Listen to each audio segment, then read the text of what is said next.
Good evening, everyone, and welcome to this joint BCS Green IT Specialist Group and South London branch virtual event. And this presentation, can we address the environmental impact of ICT? So my name is John Booth. I am the Managing Director of Carbon Free IT Limited. We are a data centre specialist services support company, but we also provide green IT consultancy.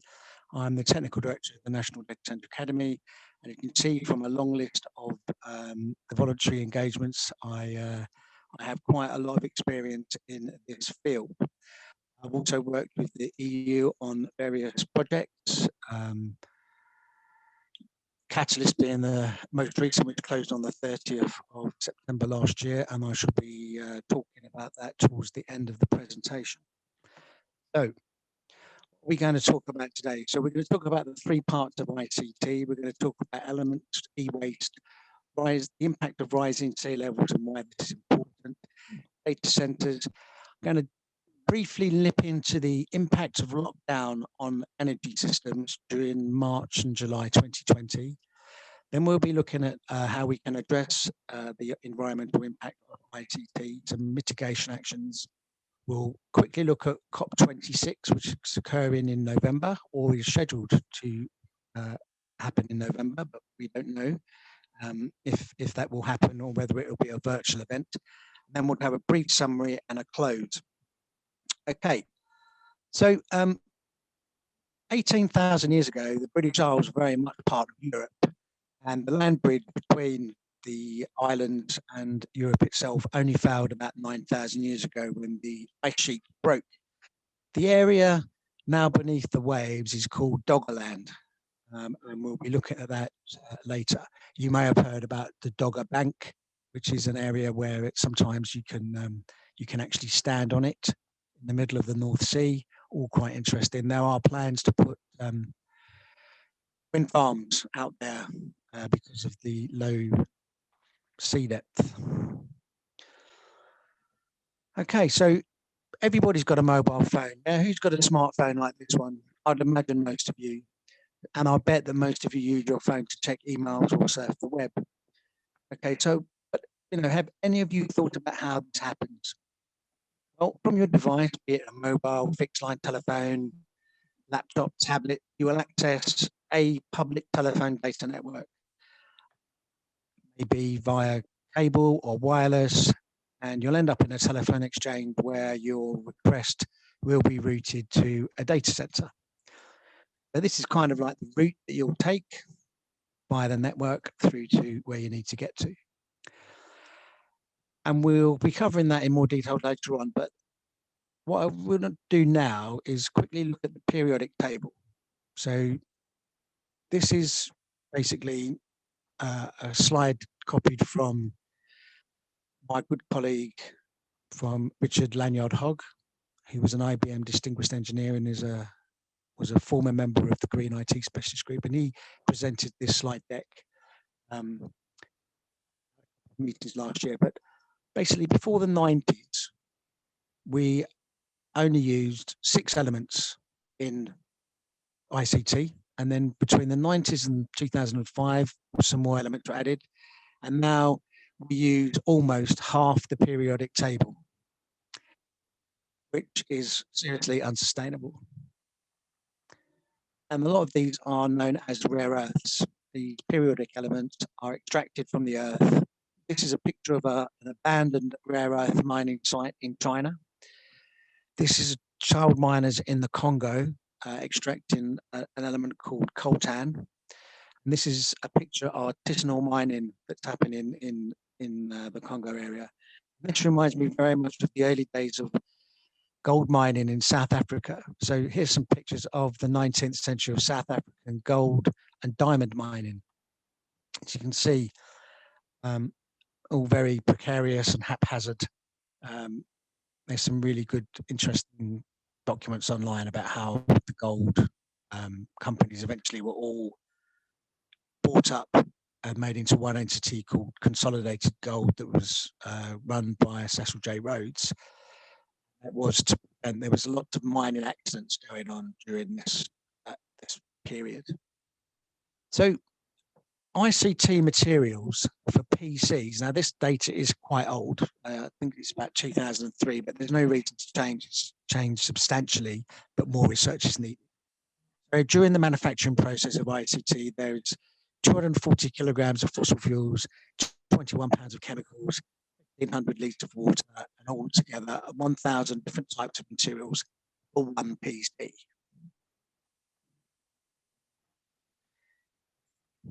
And in 2009, it shows you how old this data is, 367.8 million PCs were manufactured. And in 2008, the number of PCs on the planet exceeded 1 billion units. So altogether, just for the manufacture of ICT, up until 2009, it was approximately 240 billion kilograms of fossil fuels, 22 billion kilograms of chemicals, and 150 billion litres of water. And then for servers, which is approximately 3 times the amount of material used for a PC, we have, at that time, 27 million servers in use. And the total fossil fuels in computing to date, 24.1 billion tonnes, which is enough fossil fuels to run Drax, our power station in the north, for 2,400 years. And at the time, Drax provided 7% of UK generation capacity. I will have to relook at these figures because obviously Drax is now a co-fired power station, and I'm not sure if it produces 7% anymore. It's still a substantial amount of energy that has been used to produce and to power ICT equipment.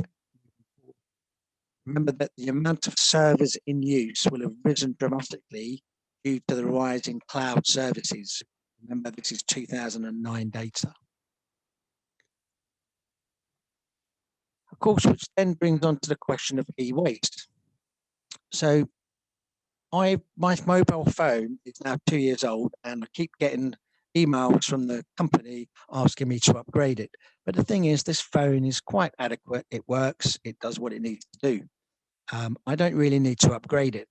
If I did upgrade it, this phone is likely to be chucked in a landfill, or even if it's given back to the company, it will end up in a third world country to be processed in the most horrendous way possible. These are some pictures of some e-waste dumps in China and Nigeria and Ghana. Old monitors, PCs, laptops, keyboards, and mountains of printed circuit boards. And it's interesting enough, it's the printed circuit board that actually changed my entire ethos. So in 2003, I went down to the Eden project, and I spent the entire day tramping through the tropical zone. It's definitely a place to visit if you're ever in Cornwall. I went through the tropical zone, and it's quite interesting, very hot zone, as you can imagine. Then you've got the semi-arid desert zone where they've got all these different plants and stuff growing. And then you've got outside, which is the UK standard weather for Cornwall. But as with any kind of tourist attraction in the UK at the moment, you're forced to leave through a shop. Before you can get to the exit, you have to go through the shop. And it's in the shop where I found, well, I was trailing behind my wife at the moment at that time, and I was deeply bored. I was absolutely knackered. The whole day wandering around the Eden Project. All I really wanted to do was to get a beer, to be honest. And there was all sorts of things in that shop. There were seeds, there were books, there were garden implements, there was all sorts of sustainable goodies that were, I think, Strawbridge recently, they were selling it and promoting it. And I was bored, and I just wanted to get out, to be honest. And I was just wandering around, following my wife dutifully as you do. And my eye strayed to a printed circuit board that was on a shelf in one of the display cabinets. And I can remember doing a double take and thinking, what on earth is a PCB doing in this gardening shop? That's essentially what it was. Piqued my interest. I went over to see it, and it was basically a recycled circuit board. I remember looking at it and thinking to myself, that's a terrible way for a computer to die, being sold as a placemat or a mouse mat in a computer shop, in a gardening shop.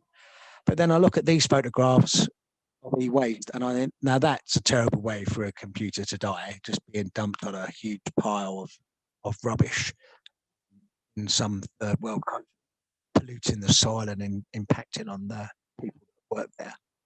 And we found that studies of Chinese, Indian, Nigerian, and Ghanaian e-waste sites have found large concentrations of heavy metals and organic contaminants, PBDEs and PCBs, aromatic hydrocarbons in the air, the dust, the soil, and in the blood of the workers and the residents on and in the vicinity of the site. And you can look at that on that link, which I will post up to Chris later on, so you can download and have a look at it. And the reason for this is that basically environmental regulations in some third world countries are very lax indeed. They have no controls. The governments are usually, not fighting just to keep the country going. And e-waste is very low down on the list of priorities. So what is e-waste? So e-waste is kitchen appliances, screens, monitors, lamps, printers, copiers, PV panels, kettles, etc., and ICT equipment. And there has been a 21% rise in 5 years of this. See it there. The Global e-waste Monitor report in 2020 reported a record 50, they actually said 59 tons, but it's actually 59 megatons e-waste, and rise to 81 megatons by 2030. You can put that in that article as well. It's unsustainable. E-waste affects, it leaches into the soil. We've got liquids leaching, deposition, all sorts of nasties are being basically chucked into the soil. And these are toxic. They are causing skin problems to people. It's not good. It's not good at all. And there is little control over it. Even waste that you think is being properly recycled probably isn't. There is a video that I showed you in the Green IT training course, which shows the route of a television that is put into a landfill, not into landfill, taken to a recycling depot, and it ends up in a Nigerian village where it shouldn't end up, and it's useless, and it's just left. So, we need to think about this. They cause multiple contamination problems. So I'm now going to change focus a little bit, talk about climate change and the melting of the ice caps. Excuse me. We know that if temperature rises, then the Arctic and the Antarctic will have their ice caps will either be removed, they will just melt away, or they will break off. And in doing so, they will cause sea level rise. So getting back to Doggerland, and as we can see in this graphic, over 18,000 years, Doggerland has sunk beneath the waves as a result of climate change and its related effects. So what about today? Well, according to my research, 3/4 of what are defined as mega cities, which include cities such as New York, Tokyo, Cairo, etc., are beside the sea. And it's been estimated that 80% of humans live in 60 miles of the coast. A sea level rise of 10 meters will be catastrophic, and we'll see why right now. Okay, so this is a 7-meter rise for Europe. And as you can see from this graphic, Peterborough is now a small island surrounded by the Wash, which has now got considerably bigger. Lincoln is underwater. Most of northern Holland has disappeared completely, as has the south. In fact, Holland is now confined to the area around Arnhem and Assen. And Denmark has We've got a little bit of sea level problem. Remember, this is 7 meters. And you can go onto that site and you can put your own meter rises in to see what happens. You can work out whether or not your road underwater if there is a catastrophic sea level rise. If we look at London at 7 meters, Greenwich, the whole of Docklands, Canning Town, Beckton, Cyprus, most of Bermondsey, Walworth, all come part of the River Thames. And you may not know, but the Blackwall Tunnel, this area here, there are a lot of data centers there. And there are also one brand spanking new one that's just been built out in Dagenham, which is obviously beyond, is it beyond the Thames barrier? No, it's just inside the Thames barrier. No, it's beyond the Thames barrier, so that would probably likely to get flooded as well. You will need a boat to get to these data centers, but this will cause catastrophic problems. Moving on to Amsterdam. Amsterdam is almost entirely now under the sea, with the exception of parts of Haarlem and parts of the central area of Amsterdam itself. You might think to yourself, well, what does it matter? It doesn't make a difference. You know, is that going to cause a problem? Well, if we go to 60-meter line, which would actually be the complete melting of both the Antarctic and the whole of the Netherlands is now, northern Germany are now underwater. Peterborough is now underwater. Norwich is now on an island. Hull's an island. Where I live in Birmingham, we're actually become a coastal resort off of the widened River Severn. Some of the Irish islands over here have now become, the west coast is effectively islands. And as I said, you might not think this would be a problem, but when you look at the graphic, then it's clear that it is a problem, because most of the network connections for Europe go through London and Amsterdam as the network core. These data centers and these communications hubs will be seriously underwater.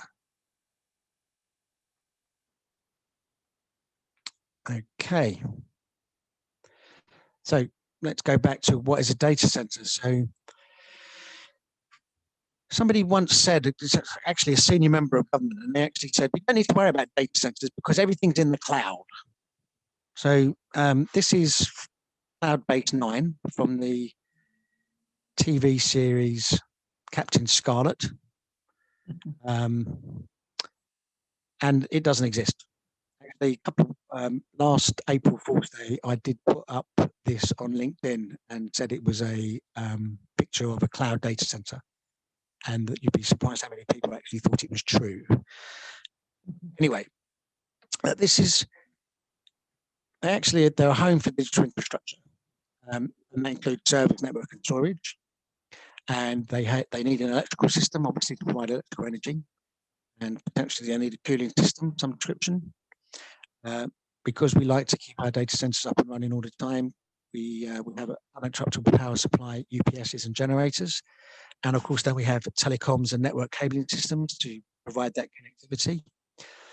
And then because these servers, network, and storage are quite secure and critical mission items, we need to have some building integrity systems, which include fire, very early smoke detection apparatus and suppression systems, security and access control, leak detection perhaps. And then we wrap the whole lot up, because it's a secure building, loads of policies, processes and procedures. And they kind of look like this. And what they do, they're all designed to deliver digital services to internal and external customers at the lowest possible cost, based on your risk profile.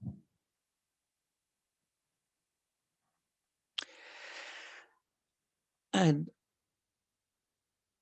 they are very secure environments, and a great deal of money is spent on building them, securing them, and operating them. But they can be, and have been noticed by the press recently, they consume a great deal of energy.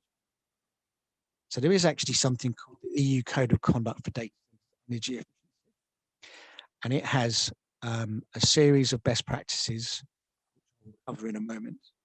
But there, the data center includes all buildings, facilities, and rooms that contain enterprise servers, server communication equipment, billion equipment, power equipment, provide some basically all the way from large scale mission critical facilities as employed by Amazon, all the way down to small server rooms located in your office building. If you use the internet at work, there will be a small server room in your building. And you can, the scheme has a best practices and it also has participants and endorsers. We also have something in the UK called the Climate Change Agreement for data centres.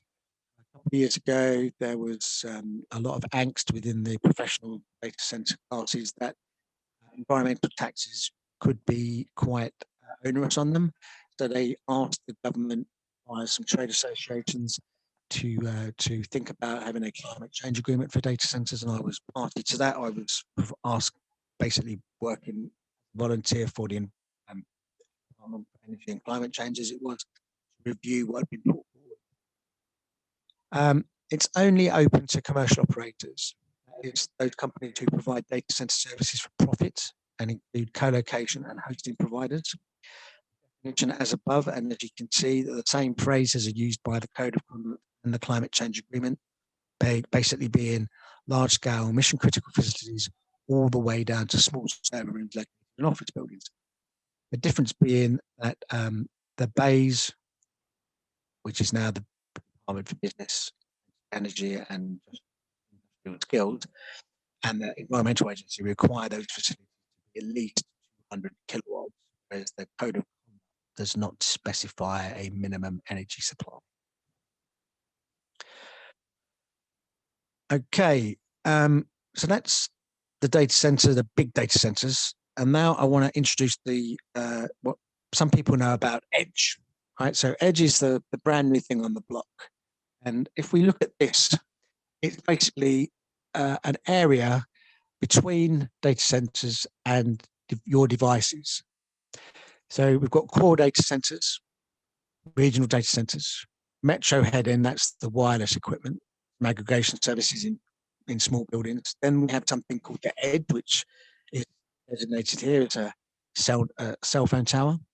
And then we've got these customer edge, customer infrastructure edge demarcation, and device edge gateways, all of which are included. So effectively, this is quite interesting. So edge is a somewhat nebulous concept. If you ask 50 ICT professionals, you're likely to get 50 different. I think this graphic and this is actually from Sienna, which is the international fiber connectivity company. They basically look after a lot of the submarine cables. The edge is essentially the last piece of the network before it reaches a personal device, phone, tablet, or IoT sensor.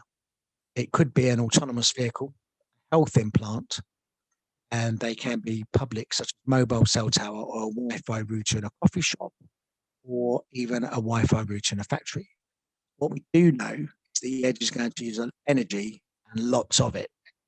Some of this may come from renewable sources, some sensors, mini solar panels on them with watch-type batteries that will need to be replaced in 5 years or so, but much of it will come from the grid. Now, individually, they may not use much. It's like when you charge your mobile phone at home, your individual mobile phone being charged over the year will only be about 40. Multiply that by the amount of people that have got mobile phones and are all charging them, and then you will see the extent of the problem. Now, the problem is with the IoT is that no one will know how much it will be absorbed into a site bill and be spread across different mobile phone operators and enterprise, etc. So in terms of data centers and edge, we've got a couple of quite significant energy and environmental impacts. In terms of energy, from the Climate Change Agreement, and by the way, we know that the Climate Change Agreement, the data, is that they get an exemption from part of the climate change levy, but they have to meet environmental targets based on a data center.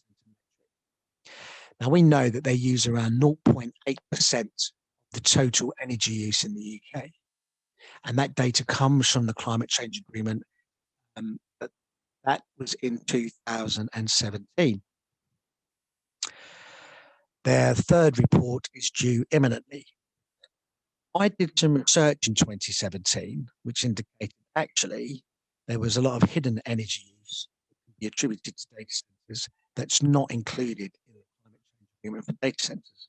So government, education establishments, academia, higher education, industry and commerce, which includes mobile phone towers, railway signaling systems, trading platforms, banks, ATMs, etc. And this accounted for approximately 12% of UK global energy, UK energy use. Then we've got to consider that there is actually an impending energy gap. Demand will outstrip supply, and supply is dwindling, initially due to the EU's Large Combustion Plant Directive, which phased out coal, but also because our nuclear fleet provides 20% of our electricity, by the way, will be decommissioned by 2032. Hence why we have the Hinkley Point and Sizewell C projects underway. Over above all of this, we had the UK's net zero ambitions. Only a few weeks ago, the Prime Minister announced his green recovery plans. There are also 3 new interconnectors in progress to import electricity. At present, we import around 10% of our electricity from France, Belgium, and the Netherlands. And these new connectors will bring energy from Norway and Denmark. There is a huge risk because these countries participate in the EU single market for electricity, and we're leaving that. We have left it. On the environmental side, we have the energy used in the extraction and processing of material used. These are ICT energy, known as embodied energy. There is the transport energy used to move the raw materials, process materials, and finished products to end users. Mobile phones' internal components can travel up to 1 million miles before it gets to you, the end user. There are also questions about the source of some of the materials that are used. Finally, when we upgrade to the new iPhone or SSD laptop, we dispose of the items. Where does it go? Only a small percentage is recycled. And that recovery is risked in health. So, bit of a step change. We've all been in lockdown. Did it affect energy use? Yes, it did. We will come back to that slide in a moment. But essentially, we found out that the collapse for carers caused a spike in demand. And this is a real-time 15th of April National Grid ESCO graph showing a small dip in demand where the clapping starts, and then the spike in demand as we all slunk back in stores at the same time.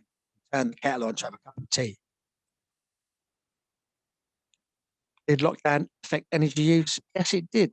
People didn't need to get up to work. They didn't need to get up at 6 o'clock, have a shower, jump in their car, commute to work by 9 o'clock.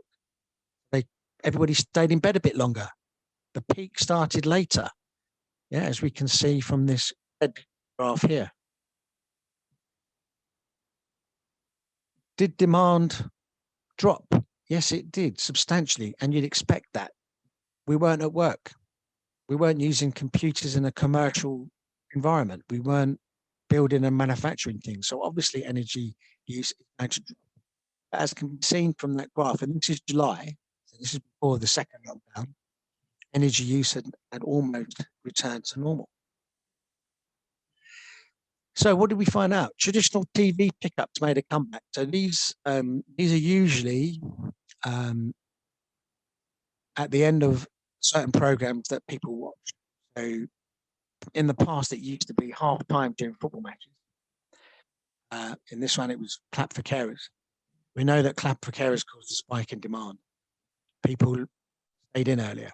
But what else have we got to think about? We've got the energy gap, this reduction in capacity from the 14 gigawatts of nuclear and coal plant that will be decommissioned by 2032. We already know that interconnectors provide 10% of our total capacity from France, Belgium. And we know that Brexit will affect those European connectors. Or Brexit, if we had a contract with a French nuclear power station to provide us with electricity, we would have got it. Now we're not in that market anymore. They can just say, we've got, it's got cold in Germany. They need some energy. We'll divert it. Anyway, that's a different topic. Going on to net zero, right? So the UK's 2050 net zero target, which is one of the most ambitious in the world, was recommended by the Committee on Climate Change. Net zero means any emissions need to be balanced by schemes to offset an equivalent amount of greenhouse gases from the atmosphere, planting trees or using technology like carbon capture and storage. In the Climate Change Progress Report in July 2019, their report said that it's a defining change for every government, climate change adaptation. There is only limited evidence of the present UK government, I remember that July 2019, prior to the 2019 December, taking it sufficiently seriously. And that was the previous hung parliament. And, so basically, one could wonder whether there was something else in their minds. And of course, leaving the EU will have a big impact on climate change adaptation and our energy security. They went on to say that it's time to act. Remember, this was when the COP26 was going to be in November 2020. Said we are going to be hosting the world's most important global climate summit since Paris in 2015. Our credibility in the COP26 presidency rests on real action at home. They've reviewed the UK government's approach, and they find a substantial gap between current plans and future requirements and an even greater shortfall in action. Last week, they approved the opening up of a new coal mine in Cumbria. This is not good. So anyway, what can we do? Mitigation actions. So, do you need the latest mobile phone? No. When you get your phone and you want to replace it, go to the mobile phone company and say, can you give me a 3-year contract? I don't want to replace my phone every 2 years. It's a wasteful use of energy and resources. Do you need that latest gadget? Think about having a digital detox. Look at all of your online use. Think about the photographs you put up onto the cloud. Think about all those files that you keep tucked away in cloud instances and storage and whatever. Have a look at them and think, do I need all of them? Can I do a bit of a cull? Do a digital detox. When you go home, when you finally go back to work, look at implementing green IT concepts into workplaces. And if you need any help on that, contact the Green IT Specialist Group. We've got papers written on it. Think about using refurbished IT. This is where IT from corporate entities is basically recovered after the 3-year warranty cycle. It's taken to workshops and it's completely renewed. And I guarantee you wouldn't know that it wasn't a new laptop. Recycle your old ones. Use proper recycling companies. Make sure that device doesn't end up being recycled by some 7-year-old in China. Or ask questions of your IT department. Why are you doing it this way? Is there a greener way to do it? Is there a way that you can change the way that we do this process to make it more environmentally friendly? Okay, that's on a device and kind of work level. What about the code of conduct? I mentioned it earlier. We have the EU code of conduct. It covers utilization management and planning of the data center. It covers the IT equipment and services, especially on procurement side of things. It covers cooling. It covers data center power equipment using eco modes that are on UPSs. It covers other data centers, like using white or cream racks, because it reflects the light and you don't have to have stronger light bulbs. There are practices relating to data center building, location of it. There are practices relating to monitoring and measuring. There are practices that will become the minimum expected in the next edition, and there are items under consideration. My view is that the Code of Conduct is a strategic and cultural change tool. If you use it correctly with some guidance from somebody who knows about it, then it will really do reap benefits in your organization, reducing the energy you use inside your data center. If you want to build a new data center, there are mitigation actions that can be used, implemented by use of the British standard EN 5600 series, which are data center design, build and operate standards.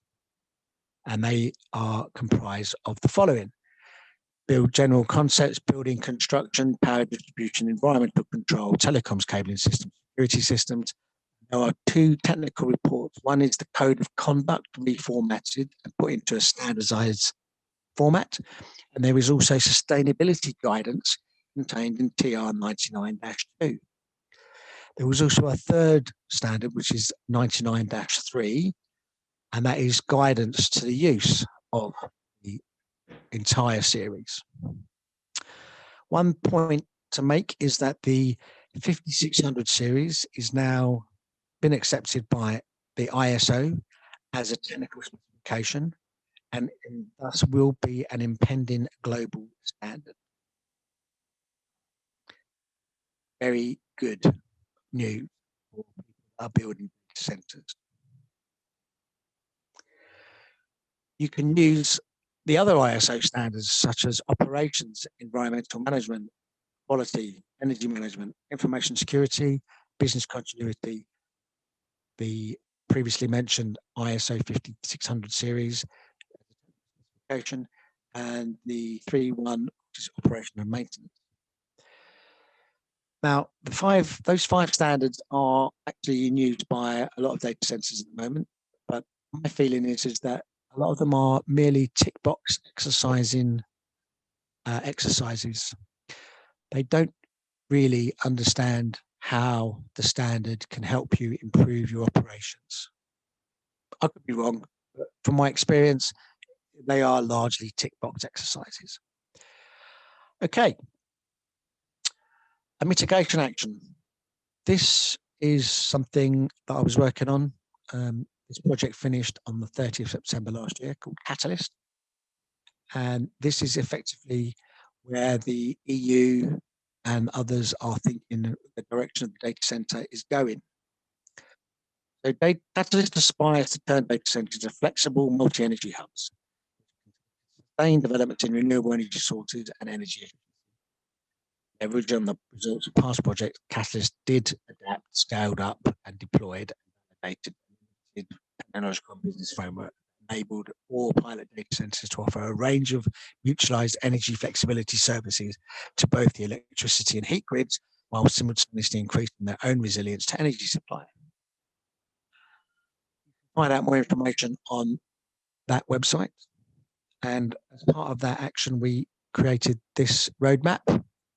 So this is all of the necessary actions that you need in order to kind of become more energy efficient and sustainable. This tube map kind of gives you reference points you in the direction where you can go, and you can find it on that. Okay, finally, back to COP26. So we're not quite sure whether COP26 is going to happen. But if it does, it's going to happen between the 1st and the 12th of November. It will be in Glasgow in Scotland. The Green IT Specialist Group and the HQ have a call tomorrow on the 3rd of February, and there's more information on COP26 there. We're not quite sure how this is going to pan out, whether it will be virtual, whether it will be cancelled, postponed again, or whether the international community has just said, you know what, you want to build that, you want to open that coal mine, you're not going to be part of COP26 anymore. That would be a nuclear option. Excuse me. Okay, 2 more slides to go. Well, 1 really. So in summary, I think the ICT environmental Pandora's box is open. Right? I don't think we can stop it. It's a runaway train. Too many people want to have the latest phone. Too many people are addicted to digital. It's a problem because the customers, the organizations are responding to consumers. They're looking at it. They're thinking, you know, Facebook's exploded. The use of Google Cloud Services exploded. The use of Amazon Azure Services exploded. Office 365, everything's going online. And they think, oh, that's a good thing. It's a good thing that people are doing this because it means we can get away with and move services from inefficient old server rooms tucked under the stairs into our beautiful, big, shiny data centers, which are heavily optimized for energy efficiency. But that's not true. We are adding every hyperscale data center that is opened adds energy use because small server rooms underneath the stairs do not go away. You need to have your networking equipment in order to access the big shiny new data center over in Denmark or in Finland, or in the Netherlands. It's not a direct replacement. You are supplementing. Organizations respond to consumer pressure. If you go and do not buy or get a new phone when your contract's upgraded, or you keep your laptop for a little bit longer than 3 years, extend that contract about an upgrade. Do a digital detox. Think about your digital storage, photographs, all of those documents that you keep in this nebulous place, and ask questions of your companies when you get home. So that's that. That's me. Thank you very much for listening. And I'll hand back to Chris. Hi, thank you very much, John. Thought-provoking presentation. I see we've got some comments. I think Imo, who is the branch secretary, has been typing away on the chat boxes. He refers to a chap called Guy Cuny, wrote a piece on the use of PCBs. Does that, I don't know whether you want to comment on that. He says, was he merely the victim of an understanding? Does that make any sense? I've always wondered, but he was a respected journalist in the computing world. In the 1980s. And one day he'd come up with this piece saying PCBs are highly toxic and so forth, and I'm shocked to find out that they're being used in computers. But is that true? Was that true at the time? Was he referring to printed circuit boards or to polyphenol, polycarb, whatever the chlorophenol? Whatever the plastic is that they make them out of, you mean?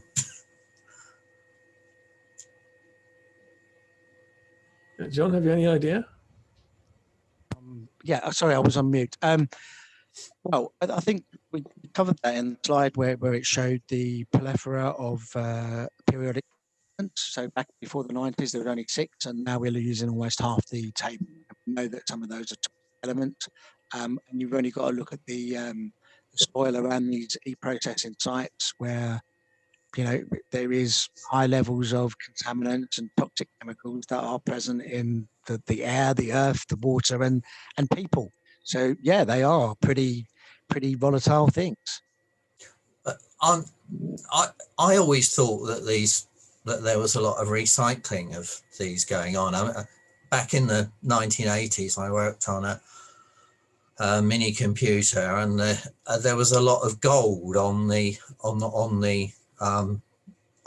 boards, particularly for the connections. And I always imagined that there'd be this desire to remove gold, and I'm sure some of the other metals there have value. Does this not happen normally? It does, but it doesn't happen in the UK. It happens in these e-toxic e-waste sites in third world countries by 7-year-olds that are basically picking up PCBs and extracting the gold by putting it over an open flame. And we've got videos that we can show you on that. And it's basically because it is so difficult to extract that gold in an economic fashion. Okay.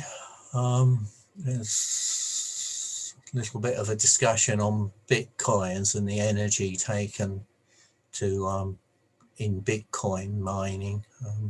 Well, I personally, Bitcoin mining is a complete waste of energy and time. It serves no useful purpose, right? Normally ICT provides a purpose. Why do we use ICT? Because it means that we can do things that otherwise, let's say, for instance, just writing a letter. It's easier to type a letter than it is to write it, right? It's easier to tabulate inventory and stock and logistics using a computer with barcode scanners than it is to physically go around a warehouse and count individual items. It's easier to do a banking transaction with an ATM or online than it is to go into a bank.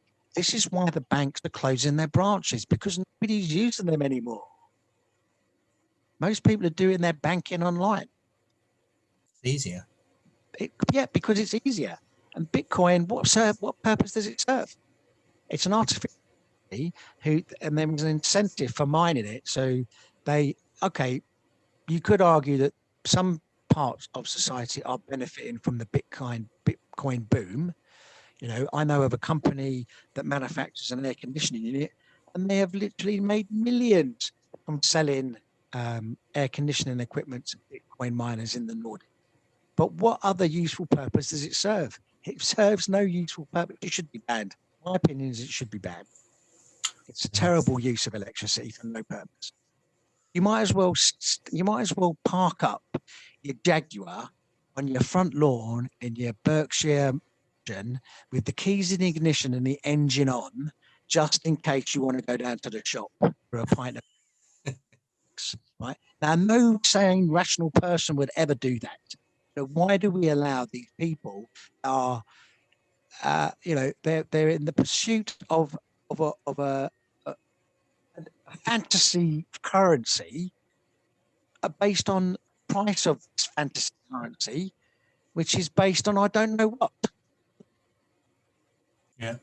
Okay, you're against that then. All right. As Mark Jones mentions, the right to repair movement in the US. I don't know whether you're able to comment on that. So, that's actually been enshrined in legislation as part of the EU Green Deal and the recovery process. So I actually think it's a good thing. I'll give you an example. So I sit on the BSI TC3 committee, which develops the EN 5600 series of data center standards, but I also sit on the NSF. I'm an observer on the NSF server standard, and this is based in the US. So it basically manufacturers. Most of the servers that are manufactured are designed in the US or in Europe, and they're manufactured in Taiwan and China. And I sat on that committee, and they published some draft documents on server material recovery, where they mentioned figures of some like 80% recoverable items in a server. Shouldn't, in order to address this problem. Well, I'm not kidding you. The kickback from the manufacturers was almost, it was breathtaking to watch. It was basically, if you include this, then we're withdrawing from the committee. We will not subscribe to the standard.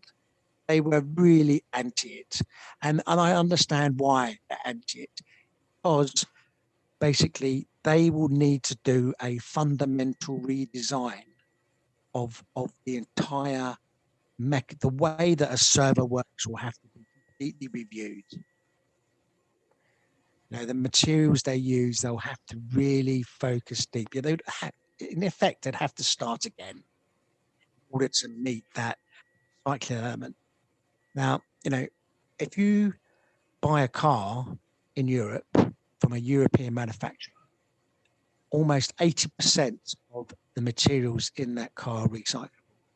Now, I remember back in my youth, I had an old Triumph Dolomite 1850, lovely car it was. Horrible, it kept breaking down. I was continually, I couldn't afford new parts. I was an apprentice at BT. I didn't have enough money to basically buy stock parts at a Triumph dealer to get it all fixed. I was a frequent visitor to breakers' yards, right, to buy all sorts of things. And in those, you said, you go to the guy who was sitting in the little cabin with his greasy dog, say, have you got any Triumph Dolomites in there? And he'd go, yeah, there's one at the back, go up and find it. And you were allowed to walk around these towering piles of old cars that could literally fall off and crush you to death, you know, given the wind. And you'd have to get the item out yourself. Then you'd bring it back to him and you go, here you go. And they go, oh, give us 20 quid. You give them 20 quid and off you go, right? And you've got a brand new part. You can't do that today. You can't just roll up at a breakage and say, can I have a, you know, if you've got any Dolomites, mate, you can have that part. All of the vehicles are stored on neat stacked places, and they have professional people that are breaking them properly to get these components recycled. If they are beyond economic repair and stripped everything there is to strip, even the glass and steel finds its way back into the manufacturing chain. And, you know, I know that cars today have got 80% recycled steel. We're actually doing a project at the moment for a data center company where we've looked at some of the embodied energy in some of their or primary components. And our studies indicate that most steel that you buy, brand spanking new from a steelworks, actually contains quite a lot of recycled steel, and most of that it derives from the car industry. So yes, the right of repair is great. It should make a fundamental change in how how ICT components, PCB, entire tablets are manufactured, because they will need to be able to break them down. Apple are going to be particularly hit hard by this because, as we know, you know, you can't even replace a battery on an Apple phone or a tablet. So they will, you know, they're going to have to fundamentally redesign how they. Okay. There's also a question, should bandwidth have a green tax? I guess that means that if you use more bandwidth, you pay, this is measured in some way and you're taxed. Do you think that would be a good idea?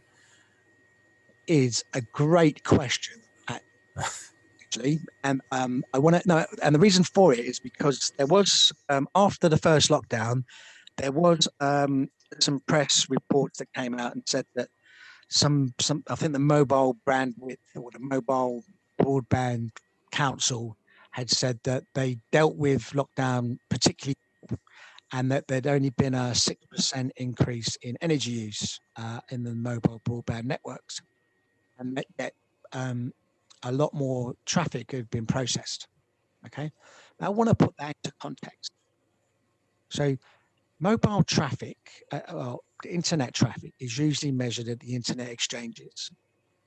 So effectively, everything has to go through an internet exchange.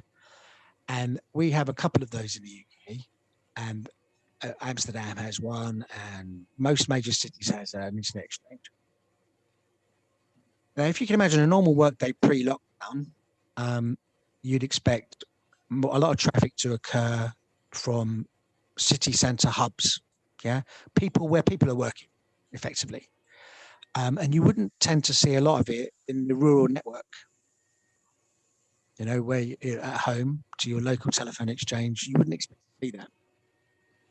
And there was 6% rise in energy costs, but everybody's now working from home. So what that tells me is that the rural network is over-engineered and was using more energy than it should have been, even because it had minimal use. But we need to do some studies on that. Now, in terms of green bandwidth, great question. Are you suggesting that we pay more if the larger bandwidth we have? Do we not already do that for our monthly rental charge? I don't know. Mark, do you want to unmute yourself and hello, engage? yeah. So what I was thinking about was the comparison between having say you've got a little server box in your garage where you're keeping your backups, or you've got your file server, and if you compare that to, say, the cost of having a cloud storage or cloud backup like Backblaze, just in terms of if I'm storing, say, 1 terabyte in the cloud compared to 1 terabyte stuck on the back of my computer 24/7, how does it compare in cost? And if it is really an economy of scale, then where's the how do we get over the energy problem, if there is one? I'm not sort of clear on, is it because the energy is too cheap? Just a general question about, compare the cloud to having your own fixed storage and the energy cost to it. Of course, you need the bandwidth to utilize the cloud. Mark, that is an absolutely brilliant question. Thank you very much for raising it. Right, it is a brilliant question. Let me explain. Okay, so there you are. You're a company. You've got, say, 200 employees. You're an on-site data center. You may have maybe 50 or 60 different servers in your data center tucked away in a corner of the building. It's costing your facilities manager a lot of money to run that server room, because it's running 24/7. It's overcooled because it's not been looked after. I'll call it the tragedy of the commons. Anyway, it's sitting there and it's using about 40% of the building's energy bill, right? And your IT director, every board meeting, the facilities manager or the facilities director is absolutely slating IT guy, because he's saying, I've measured everything in this building and your bloody IT room is costing a fortune and you don't pay for it. I have to pay for it out of the organisation's budget, right? Which means that effectively the IT department's getting a free ride in terms of energy. Right? So there's a number of ways of looking at this. A lot of companies are very unsophisticated in the way they allocate what they call corporate resources to an individual. Right? So they do it on basically add up all of the cost of owning that building and then divide it by the amount of employees. And they get a figure. And then they'll allocate that figure to each department. So say, for instance, we've got a sales department and there's 100 girls on the phone, 100 people on the phone, making phone calls all the time. They will be using 100 times whatever the per seat price is. And yet the finance department may have 5 people in it and they're getting charged for 5 people. But yet the finance department have got 16 servers in the server room, whereas the sales department have only got 1, right? So disproportionately, the sales department is funding the finance department, because the finance department is using a lot more energy to do its stuff. Then that's okay, so that's done, right? Sorted. The IT director is a very stressed man, so he thinks to himself, I know what I'll do.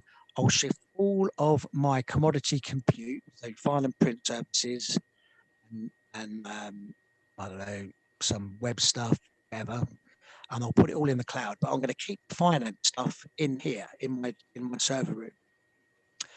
So he goes to Microsoft 365 and he basically opens up a cloud instance. And the thing is, he doesn't know now where that data center is, where he doesn't know where his data is being stored. It's in this thing called the cloud. Right? Now we know, or I know, because I'm an IT data center professional, and I know where the Microsoft data centers are.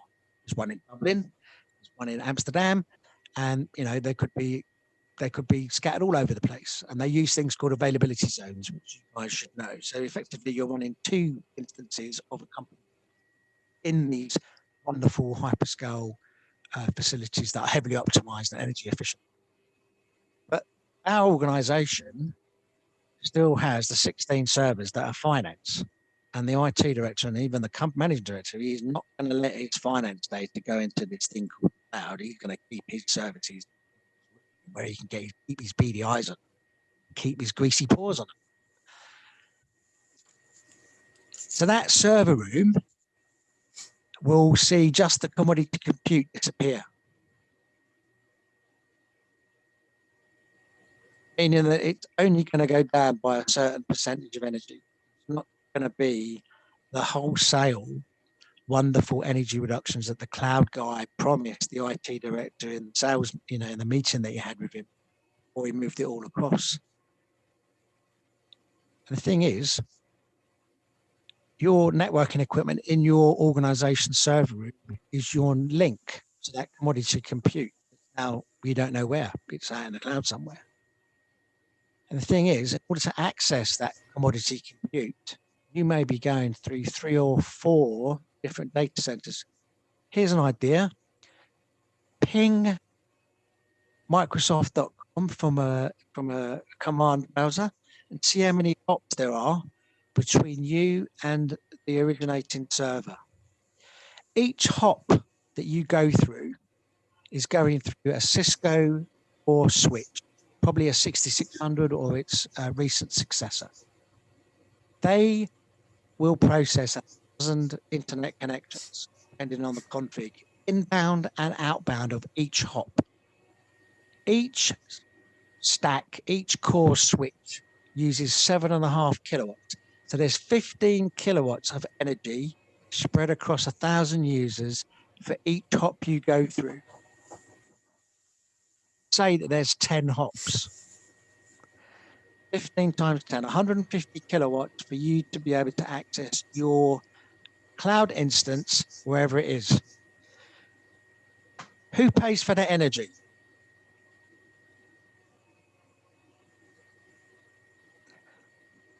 Pays for the energy?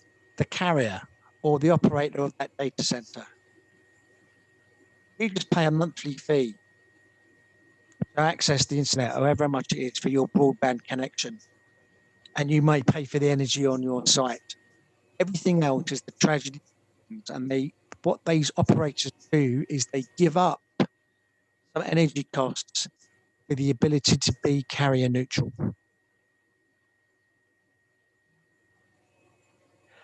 It's a big problem because we know how much cloud data centers are consuming in quantitative terms. So we know exactly how many kilowatts they're using. We know exactly how many kilowatts your organization where you work is using, either at an organizational level, and if the facilities manager is clever, he'll have split out and sub-meters the data center. He'll know exactly how much energy is being used there. But we have no clue as to how much the energy being used in the network is. Which is why the ITU, which is the trade organization, the oldest UN body, has got literally 100 standards on network energy use. And you can find them on the ITU website, the series L1300, 1400, 1500, and 1600. And altogether, our best guess is that the network energy is approximately 1/3 of the total energy used by ICT systems globally. And there was a project called GWatt, which I was looking for actually over the weekend because I was going to do a presentation, but I couldn't find it. But it was basically an Alcatel-Lucent, and if you know Alcatel-Lucent, you know that they make unified communications, but also they provide a lot of network and telco stuff. They did a project back in the early 2010s, and their estimates were that global network energy use was the equivalent of 13 New York cities. That wasn't just New York City, the 5 boroughs, it was the entire New York metropolitan area. 14 gigawatts, I think. Horrendous. Okay, perhaps we should move on to the next question. Gabriel asks, so where does one find out about organisations which recycle, refurbish laptops and PCs? Again, it's a great question. So what I would do is your local council can do what I would call base recycling. So you when you go there, you will be able to put what they call WE, which is W3Es devices, into a separate container, which will be then be dealt with. Leave that one with me. What I'll do is I do know that there are some companies. So there's Tech Buyer, which is techbuyer.co.uk.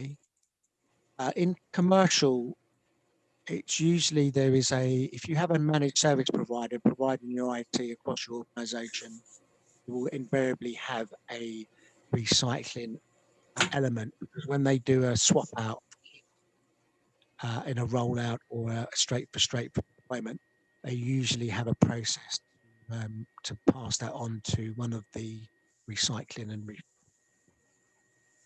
I just wanted to quickly go back to Mark's network energy question.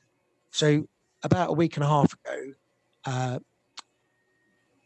there was a statement made at kickstart.eu, which was a Dutch data center organization event, and it was basically called the Climate Neutral Data Center Pact. And they have got a number of organizations that are signed up, both on the cloud side of things and on the data center side of things, to actually review some of the metrics and reporting with a view to be able to be climate neutral by 2030. And that's because in the EU Green Deal, there is a statement that says data centers can and should be climate neutral by 2030. And there was an underlying threat of regulation or penalties that would be applied to them. This is a kind of a way of trying to sweet talk the Commission into dropping any regulatory threat. But that's just my. But in there, they have. There's some pretty good stuff. You can, if you just type in climate neutral data center pact, you'll find out what they're doing. And they are looking at network energy, because it came out of a report that was published in November that made some recommendations about further investigations into use of network energy. Next question. Ian Nelson asks, is there a standard for business or industry when they report their IT environmental footprint? And are these standards mandatory? All standards are voluntary, unless they are mentioned in any legislation. Now, on the legislation side of things, the most recent legislation from the government is something called the Streamlined Energy and Carbon Reporting. And what that means is that companies are required by law to return an annual return to Companies House, so basically a publicly quoted, they must include in their annual report an indication of their energy costs. They are compelled to report it.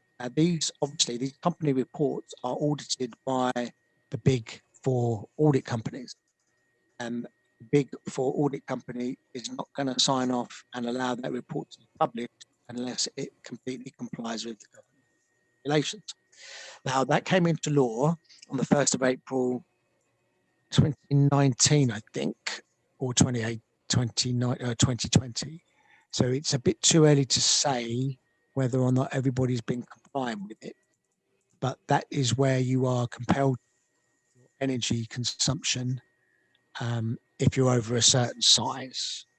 Now, there's also a piece of supplementary legislation, Energy Saving Opportunity Scheme. I'm sure many of you have heard of that. What that basically was is a mandatory 4-yearly audit of any organisation in order to comply with the EU's Energy Efficiency Directive, Articles 7 and 8. In essence, you need to have an external energy auditor come in and basically tell you where you can save energy, but you're not compelled to take that advice.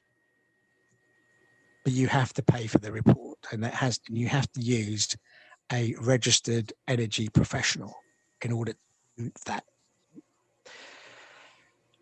Data centers, one of the ways you can exempt yourself from the mandatory 4-year audit is to be ISO 50001 certified, which is management.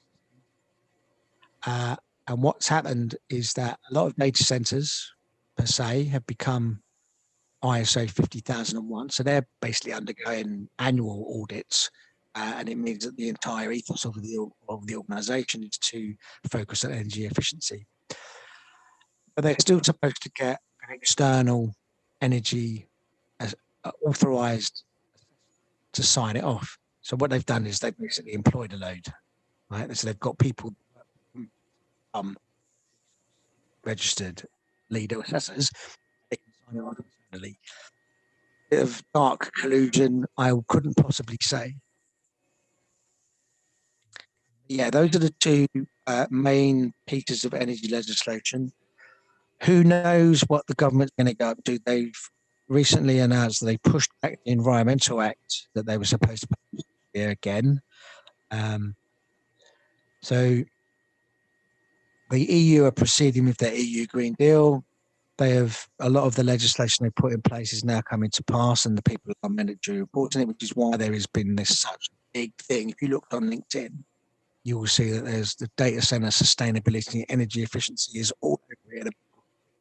There's been articles in the Sunday Times that I was published in November, which was entitled Silicon Valley's Dirty Data Secret. You can probably where I was coming from there. Yeah, make no mistake, energy is contributing to climate change, fossil fuel energy at least. So we need to be thinking about renewable energy, and data centers are right on that case. I think it's something like 70. UK data center energy is using 79% of their energy is derived from renewable energy sources. So it's a good thing. And they've got targets to be 100 and by certain times. But remember that being a commitment on renewable energy is meaningless unless your grid operator or your electricity network is committed to be going green.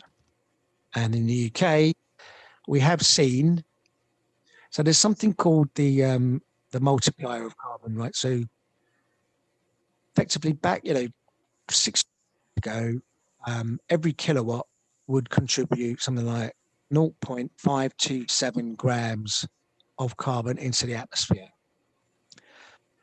National Grid have done some really great work in reducing that. The medium plant combustion directive got rid of all the coal-fired power stations, large of, and we've actually seen it drop from, as I said, 0.527 to 0.44, which is also a good thing.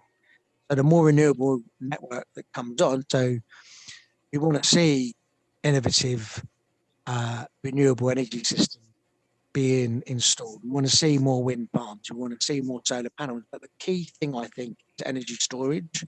So we've got to be able to capture the energy we store from wind and solar that we can then use when the wind isn't blowing and the sun isn't shining. And that is the key to the energy trilemma. Next. Okay, so you've got a question about the, with reference to the current health situation or COVID. So given the school IT pandemic with computers amidst COVID, do we perhaps think this unfortunate health crisis may prompt an incline towards revising greener use of ICT? And there's a web reference to some examples, but do you think, I guess, is COVID helping or? Certainly shone a spotlight on ICT systems, because let's face it, if this pandemic had happened maybe even 20 years ago, we would be in some serious trouble, because we wouldn't have been able to work from home. We'd have had to have gone in. Whether or not would we have had the network infrastructure in place 20 years ago? Would we have had fiber broadband? Would we have all of the connectivity we've got? Would we be buying, the old US robotic dial-up modems? That would have affected transport through the telephone exchanges.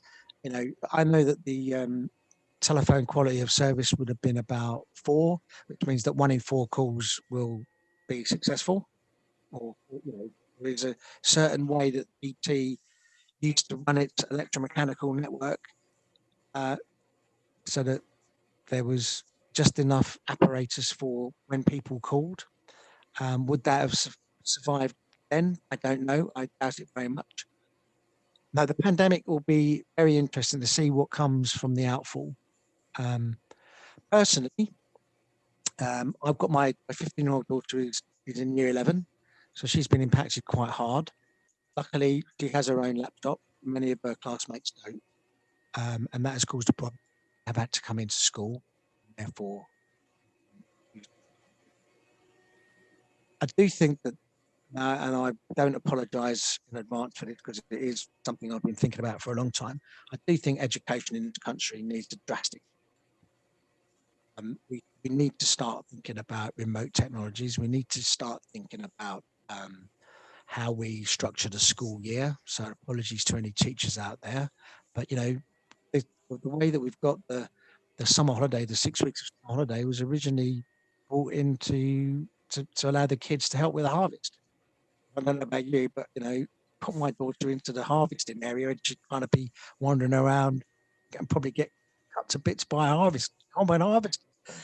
No, it's not something we do anymore. So why do we keep to the agricultural calendar in terms of school days?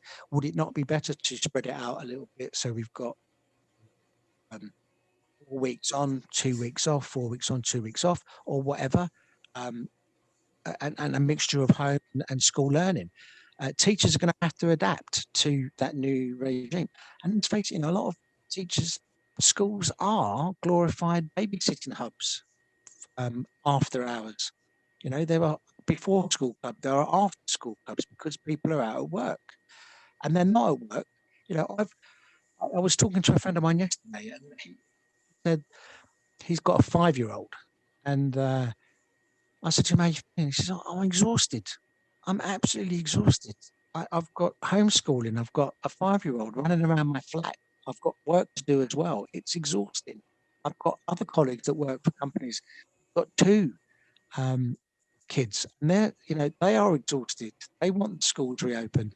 Another colleague's got 5 kids, and he put a picture up on LinkedIn with all 5 of them in his kitchen, all linked in with their laptops, 5 different years, right? So you know, I think, yeah, it really has shone a higher on education, and if anything, it needs to be thoroughly addressed. Okay, perhaps we'll just take the one more question as we're going on a while. Email asks again, what's the single or the top 2 or 3 most effective measures that we as individuals can adopt? Right, so one is to look at your device and keep it in good condition and try and extend it. So if you've got a 2-year mobile phone contract, try and keep it free, or buy the phone and keep it free. You know, don't go buy a phone on contract. Don't buy a phone on contract if you're paying too much. Just buy a phone outright in the beginning. There is something called fair trade phones where they are designed to be upgradable, and you can add bits and pieces to them. Just put fair trade phones in a Google browser and you'll find out they're a company based in Amsterdam, I think. So buy the phone out front and try and keep it for longer than 4 to 5 years. Right. So bust the contract. Don't replace that phone until it absolutely needs to be replaced, or you're phone shamed into getting a new one. I mean, to be honest, I remember I used to have the old Nokia, the little Nokia one, and I loved it. It's a great phone, right? And we know that they've got better energy life. They last forever. Okay, you can't access the internet on it. No. So what? You know, I can use my work PC to do that. You don't need to be able to access those services. Second thing, try and extend the life of your devices. Well, that's part of the first thing. So try and extend the life of your devices. The second thing is do a digital detox, right? Look at everything that you're storing online. Look at your Apple phone, iPhones. Look at your music that you're storing, which may not be on the phone. It might be in the cloud. Just kind of have a clear out, have a spring clean. I mean, my mother passed away, unfortunately, quite recently, and we've got boxes of her flat stuff still in my house, which we have to go through. And that's what we need to do. You need to go in and basically clear out the digital, get rid of everything. And in doing so, if everybody does it, then, assets that are in data centers will be powered down, because they are pretty good. It's a word for, they're boost assets. So for instance, Channel 4 use cloud quite significantly. What they'll do is, when they have a hard-hitting program on, you'll notice that they will cite a URL for more information just before the last piece of the program. They know that once they put that URL up, they will go, and people will basically during the break go and look it up. So they buy extra capacity in the data center, in the cloud instances, to cover that small increase. So they don't have to worry about that. And they show that URL again at the end of the program in the closing credits. And that's when they see another boost capacity. So they take 15 to 20 minutes of extra capacity to cater for those peaks and drops. So that's one way of doing it, is to really look at what you're doing from a corporate angle, as well, from an individual point of view, as I said, devices and your digital detox. From a corporate view, use the code of conduct as a cultural and strategic tool, and really look at all of your IT from top to, have you got people with devices that don't need to have devices? Could they not be working in a better way? Do you need to have offices? Pandemic case in point, put everybody on laptops and on high-speed broadband access where you can get it. Do you need to have that corporate data center? Maybe you could consider going into the cloud element, but there are pitfalls in the cloud access as well. So but if you use the code of conduct with some guidance from a professional, then it will reap rewards. Okay, well, I think it's almost past. I think we should bring it to a close at this point. So thank you very much, John. Very good answers to all the questions, and thought-provoking presentation. Thank you. So as I said in the presentation, we do have a call between Hello, John, you seem to have cut out. Okay, so I think we missed that last bit. You can hear me. Yeah, so we've got a meeting tomorrow, online meeting with a guy called Daniel, I think, who's from the BCS, and it's about COP26. So we're not quite sure what we're going to do, but we do want to have a BCS presence at COP26 and talk about the problems with ICT and recycling and energy and everything to do with climate change. So I'm hoping that we can get a little bit more exposure within the BCS regarding green IT, because it actually, green IT is just not the devices, it covers everything. So we're looking at software development, and we're looking at data centers, we're looking at agile, we're looking at project management, we're looking at consultancy. The whole thing has a green IT extract to it. So the more people that can be drawn to the green IT group will give us better impetus to create more documents, and hopefully, we'll see some movement, because the BCS is a big change provider. We do have government access. We do get approached for consultation, and at the moment, a lot of this consultation is just done by headquarters. Really, we want to cascade that down to the groups, aunties, if they've got a view, just try and shape what we do moving forward.